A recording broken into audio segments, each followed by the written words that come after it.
యేసుక్రీస్తు నామములో మీ అందరికీ ఎర్మోన్ హోలీ మినిస్ట్రీస్ విశాఖపట్నం నుండి ఒక శుభాభివందన తెలియపరుస్తున్నాను. ప్రభునందు ప్రియులారా, గత 7 మాసాలు యేసయ్య రెక్కల కింద మనల్ని కాచి కాపాడి మరొక మాసమని ఈ ఆగస్టు నెలలో ఆయన కృపను, ఆయన దయను మనకిచ్చినందుకు ఆ దేవాతి దేవునికి వందనాలు, కృతజ్ఞతాస్తుతులు చెల్లిస్తూ ఉన్నాను. ప్రభునందు ప్రియులారా, దేవుడు ఈ మాసం అంతా కూడా ప్రభు సన్నిధిలో నీకు ఇస్తున్నటువంటి ఒక వాగ్దానాన్ని ఆ దేవుడు ఆ వాగ్దానం ద్వారా ఈ మాసం రాబో దినాల్లో కూడా నీ జీవితంలో ఆ వాగ్దానము నెరవేర్చునుగాక. చూడండి, ఆగస్టు మాసములో ప్రార్థించినప్పుడు దేవుడు నాకు ప్రేరేపించినటువంటి మాటని, ఈ దైవ వాక్యాన్ని మీకు చదివి ఆ వాక్యాన్ని మీకు చెప్పాలని ఆశపడుతున్నాను. కీర్తన గ్రంథము 23వ కీర్తన, 23వ కీర్తన ఆయన మాట్లాడుతున్నాడు కదా, నాకు తెలిసిందే.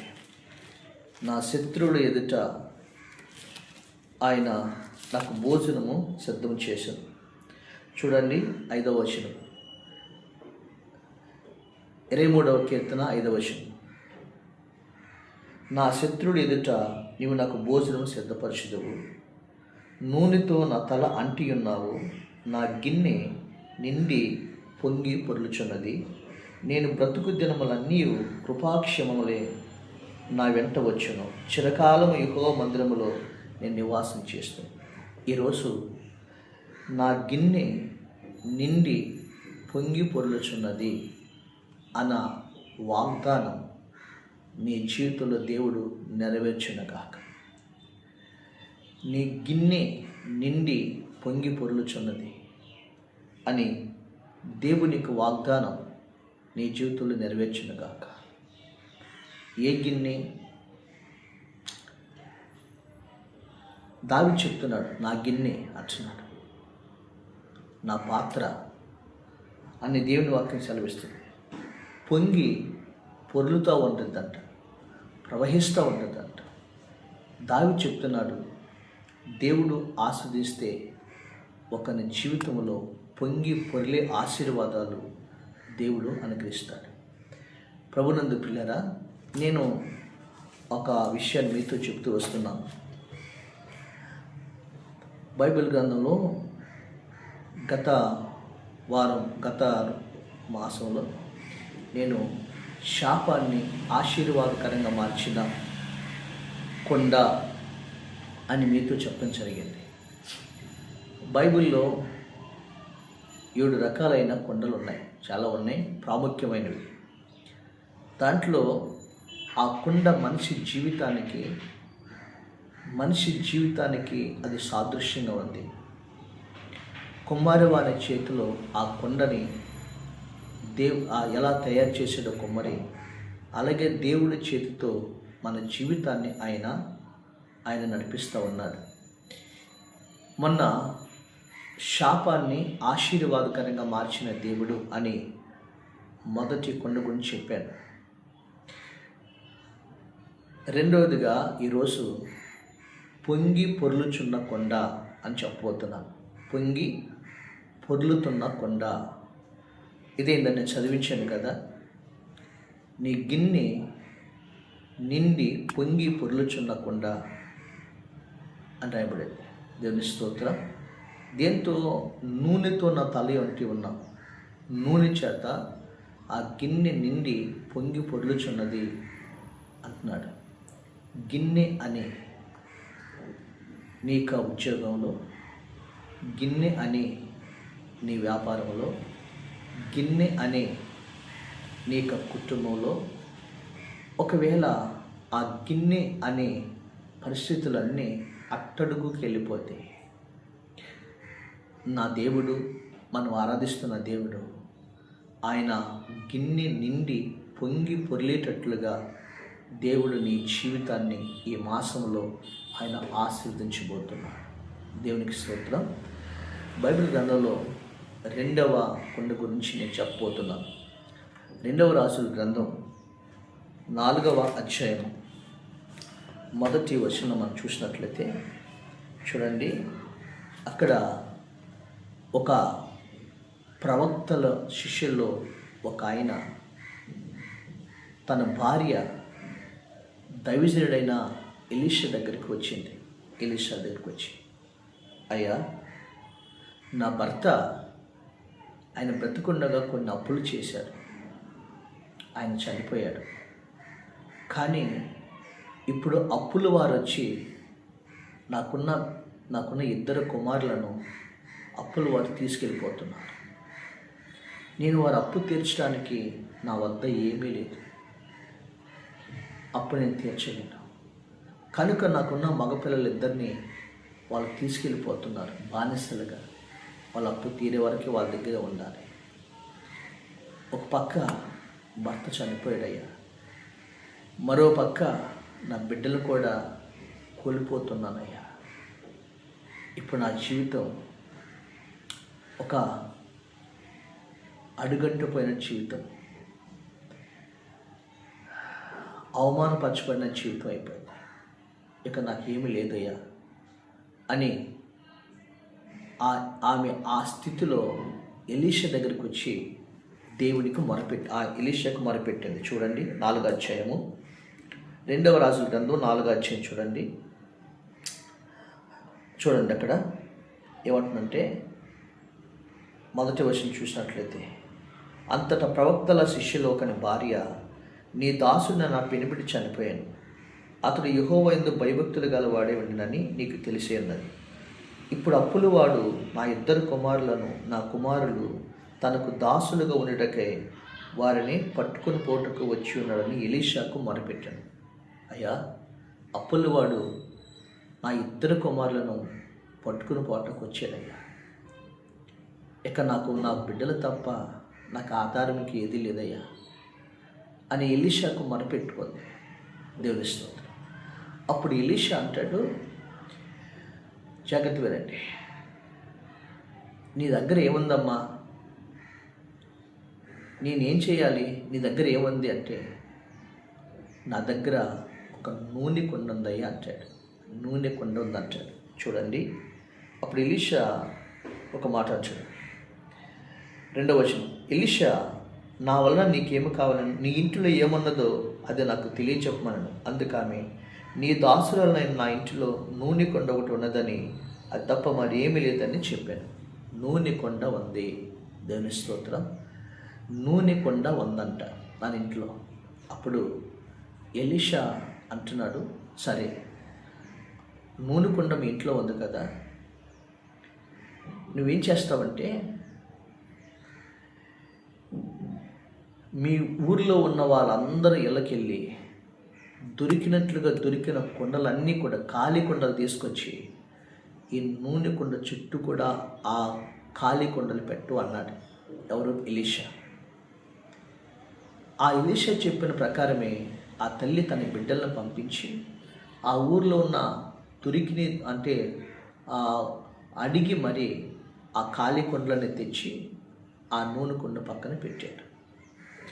అప్పుడు ఎలీషా గదిలోనికి వెళ్ళి తన 2 బిడ్డలతోనూ తన స్త్రీతో వెళ్ళి ఆ ఇంటికి తలుపు వేసి ఆ ఎలీషా దేవునికి ప్రార్థన చేశాడు. దేవునికి ప్రార్థన చేయనప్పుడు జరిగిన విషయం ఏంటంటే, చూడండి, అప్పుడు ఒక మాట, అద్భుతమైన మాట. ఆమె తన ఎదురుండి పోయి తన కుమారులను లోపల నుండి తలుపు వేసి కుమారులకు ఇచ్చిన పాత్రలు నూనెతో పోశారు. పాత్రలన్నీ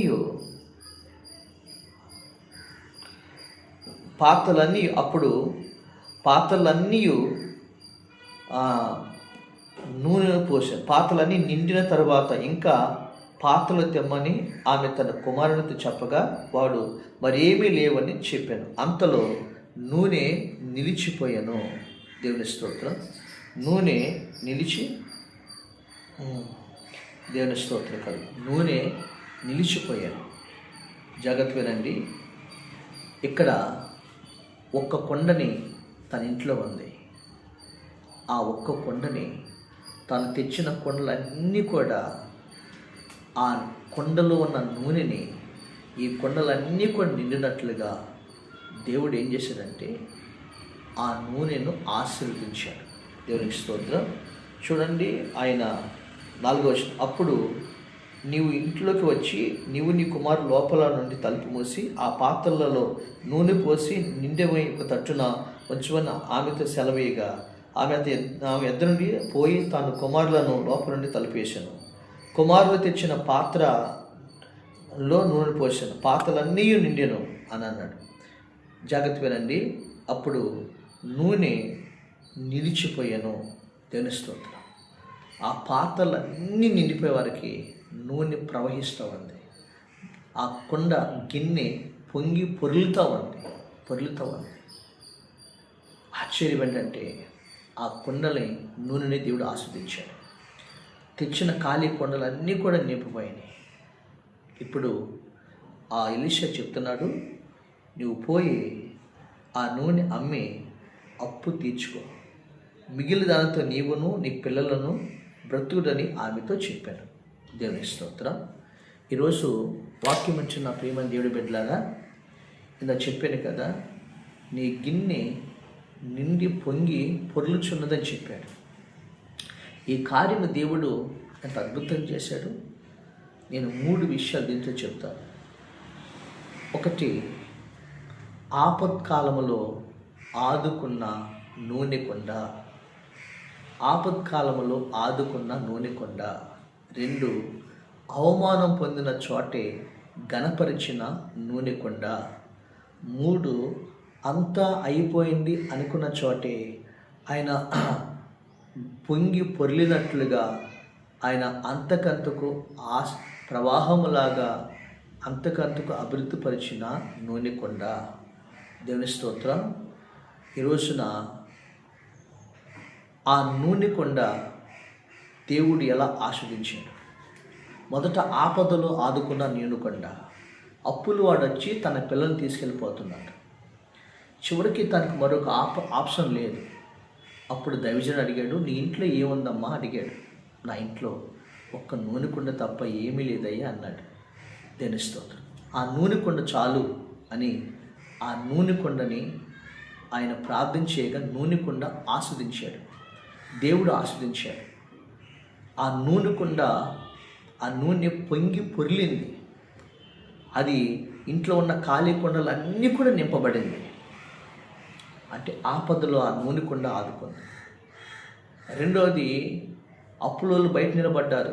ఊరి జనాలు అందరూ కూడా చూస్తున్నారు, దీని భర్త అప్పులు చేసి చచ్చిపోయాడు, ఇప్పుడు పిల్లలను కూడా పోగొట్టుకుంటుంది, దీంతో బ్రతికేనా అని ఊర్లో చుట్టూ వారు పొరుగు వారందరూ గుసగుసలు ఆడుకుంటూ ఉన్నారు. అవమానంతో తలదించుకుంది. కానీ ఆ నూనె పొంగి పొర్లిన తర్వాత ఏమైందంటే ఆ నూనె అమ్మి అప్పుడు అప్పులన్నీ తీర్చేసింది. దేవుని స్తోత్రం. అప్పులన్నీ తీర్చేసేవారికి తన బిడ్డలు ఇద్దరు కూడా దేవుడు ఆ బిడ్డల్ని విడిపించాడు. అంటే ఇప్పుడు అవమానం పొందిన చోటే ఆ స్త్రీ తలని ఆమె పైకెత్తాడు, ఘనపరిచాడు. అప్పుల్లో అందరూ అనుకుంటున్నారు అయిపోయిందని, కానీ ఆమె అక్కడ ఘనపరిచాడు. మూడవదిగా, అయిపోయింది అనుకున్న చోటే అంతకంతకు అభివృద్ధి చేశాడు. ఇప్పుడు ఇక ఏమీ లేవు, ఇక నా స్థితి అయిపోయింది, అడుగంటిపోయింది అనుకున్న చోటే దేవుడు ప్రవాహములాగా నూనెను ప్రవహింపచేశాడు, పొంగి పొర్లేటట్లుగా చేశాడు. దేవుడు ఇప్పుడు ఏమైందంటే జీవితకాలం అంతా బతుకున్నట్లుగా ఆ నూనెను దేవుడు వాళ్ళు ఆస్వాదించి వాళ్ళు నూనె ద్వారా వాళ్ళు సమృద్ధిగా బతుకుతూ ఉన్నారు. దేవుని స్తోత్రం. ఆ నూనె షాప్ పెట్టుకుని ఉండొచ్చు, ఆ బిజినెస్ని ఆస్వాదించి ఉండొచ్చు. దేవుడు ఆ కుటుంబాన్ని దావీదు అంటాడు, నా జీవితకాలం అంతయు కూడా కృపాక్షేమములే నా వెంట వచ్చును అని చెప్పి అన్నాడు. దేవుని స్తోత్రం. ఎలీషా చెప్తున్నాడమ్మా, నీవు బ్రతుకు దినములన్నీ కూడా అప్పు తీసుకుని బ్రతుకు, నీవు పిల్లలు మిగిలినంత నీవు నీ పిల్లలు బ్రతుకుడని ఆమెతో చెప్పాను. అంటే దావీదు, నా బ్రతుకు దినములన్నీ కూడా కృపాక్షేమములు నా వెంట వచ్చాను. దేవుని స్తోత్రం. ఈరోజు ఈ నూనె కొండ అంటే అర్థం ఏంటి తెలుసండి? నూనె ఒకటి ఆశీర్వాదం, నూనె అభిషేకానికి సాదృశ్యం, నూనె పరిశుద్ధాత్మ దేవుని యొక్క సాదృశ్యం. అసలు నూనె మన ప్రభువైన యేసుక్రీస్తు. దేవుని స్తోత్రం. ఆ నూనె దేవుడు ఒక్క నూనె కొండ ఉంది అనగా యేసు ప్రభువు నీతో ఉంటే, దేవుని ఆత్మతో నింపబడితే నీ ఇంటిలో దేవుడు ఆపదలో ఉన్న నిన్ను ఆ దేవుడు ఆదుకుంటాడు. అవమానం అయిపోయిన చోట దేవుడు నిన్ను కనపరుస్తాడు. ఖాళీ అయిపోయిన కొండలను నూనెతో సమృద్ధితో నింపాడు. చివరికి అప్పులైపోయిన స్థితి నుండి అప్పిచ్చే స్థితిలోనికి దేవుడు ఆ కుటుంబాన్ని దీవించాడు. కారణం ఏంటంటే నూనె కొండ. ఈరోజు ఈ నూనె కొండ నీ జీవితానికి సాదృశ్యం. కొండనే నీ జీవితంలో నూనె అనే అభిషేకం, నూనె అనే దేవుడు నీలో ఉంటే చాలు, నిన్ను దేవుడు ఆశీర్వదిస్తాడు. దేవుని స్తోత్రం. అప్పుల పాలైపోయిన, ఆపత్కాలంలో ఉన్న, అనారోగ్యంలో జీవిస్తూ ఉన్న, సమస్తాన్ని కోల్పోయిన నూనె అని యేసు ప్రభువారు, నూనె అని అభిషేకం, నూనె అని దానితోనే దేవుడిని ఆశీర్వదిస్తాడు. నీ వ్యాపారంలో దేవుడు నూనె అనే అభిషేకంతో దేవుడు నిన్ను ఆశీర్వదిస్తాడు. అడుగంటిపోయిన నీ వ్యాపారం, అడుగంటిపోయిన నీ ఉద్యోగంలో, అడుగంటిపోయిన నీ అప్పుల స్థితిలో అన్నిటిలో దేవుడు నిన్ను ఆశీర్వదిస్తాడు. హల్లెలూయా. అయితే ఈరోజు ఆ కొండలో నూనెందా అనగా కొండ అనే నీ జీవితంలో యేసు ప్రభువారికి స్థానం ఉందా? కొండ అనే నీ జీవితంలో పరిశుద్ధాత్మ దేవుని అభిషేకముతో నింపబడుతున్నావా? లేదా లోకముతో, లోక పద్ధతుల్లో పాపముతో నింపబడుతున్నావా? ఏ కొండ ఉంది నీ ఇంట్లో? ఏ కొండగా నువ్వు ఉన్నావు? ఈరోజు ఒక నూనె కొండగా నువ్వు మారితే అనగా కన్నీళ్ళతో పరిశుద్ధాత్మ అభిషేకముతో నీ జీవితం అనే కొండతో నింపబడితే నీ కొరతలన్నిటిని కూడా దేవుడు తీరుస్తాడు. దేవుని స్తోత్రం. నీ కొరతలన్నీ కూడా దేవుడు తీరుస్తాడు. చెప్పమంటారా? విశ్వాసముతో ఆయన దగ్గరికి చేరితే ఆ దేవుడు ఆయన నీకు నీ కొరతలన్నీ తీరుస్తాడు. విశ్వాసముతో ఆయన దగ్గర చేరితే నీ అక్కర్లన్నీ తీరుస్తాడు. విశ్వాసంతో ఆయన దగ్గర చేరితే ఆ దేవుడు నీకు సమృద్ధిని, ఆశీర్వాదాన్ని ఇస్తాడు. ఈరోజు వాక్యం ఇచ్చిన నీకు ఆయన ఆ నూనె కొండ ఆమె కొరతలన్నీ కూడా తీర్చేసండి. గిన్నె నిండి పొంగి పొరినట్లుగా ఆస్వాదించండి. ఆ నూనె అనే అభిషేకం, ప్రార్థనా జీవితం, పరిశుద్ధ జీవితం, యేసు ప్రభువారిని కలిగి ఉన్న నీ జీవితం నీవు ఉండాలి. అప్పుడే జీవితం అంతా కూడా ఆయన పొంగి పొర్లేటట్లుగా ఆస్వాదిస్తాడు. దేవుని స్తోత్రం. నీ శత్రువులు ఎదుటే నీ భోజనం సిద్ధపరుస్తాడు. నీ గిన్నె నిండి పొంగి పొరినట్లుగా, నూనె పొంగి పొరినట్లుగా దేవుడు నీ అన్నిట్లో నేను ఆస్వాదిస్తాడు. ఆ తర్వాత అవమానం పొందిన చోటే ఘనత ఇచ్చి దేవుడు నిన్ను బ్రతుకు దినములన్నీ కూడా నీ కృపాక్షములు ప్రవేశిస్తాడు. ఈరోజు వాక్యించిన మీరు రెండవ కొండ నూనె కొండ.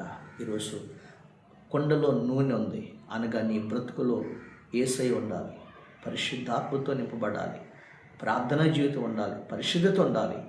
ఆ నూనె కొండగా నీ ఉంటే నీ కొరతలన్నీ, నీ ఇంట్లో ఉన్న కొరతలన్నీ దేవుడు తీరుస్తాడు. గిన్నె నిండి పొంగి పొరిలినట్లుగా నిన్ను ఆశీర్వదిస్తాడు. కాబట్టి ఈ యొక్క ఆగస్టు నెల వాగ్దానం, నీ గిన్నె నిండి పొంగి పొరులుతున్నది.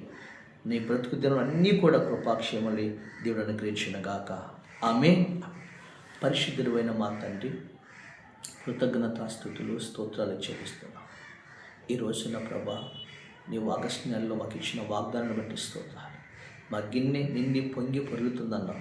ఆ విధంగానే ప్రభా, ఏ బిడ్డ అయితే అడుగంటిపోయారో, కొదవతో ఉన్నారు, వాళ్ళ కుటుంబాలను కూడా వారి కొరతలన్నీ తీర్చి పొంగి పొరలే ఆశీర్వాదం బిడ్డలకు దయచేయండి.